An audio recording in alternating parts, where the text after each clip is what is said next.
কি ঠিক তো? যার মধ্যে অন্ধকার নেই সে জ্যোতি, যার যে জ্যোতি সে কি করে অন্ধকার হতে পারে?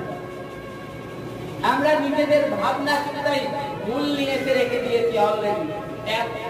বলছি ঈশ্বর জ্যোতি, অথচ বলছি ঈশ্বর সদাপ্রভু থেকে আমার এই রোগ। এটা কেমন হয়?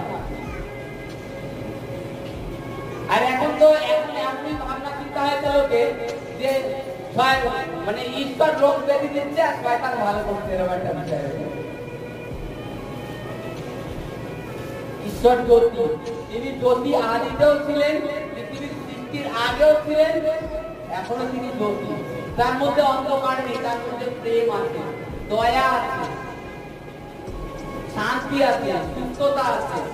আর শয়তানের মধ্যে কি ক্যান্সার আছে, থাইরয়েড আছে, কিডনিতে পাথর আছে, হার্টের সমস্যা।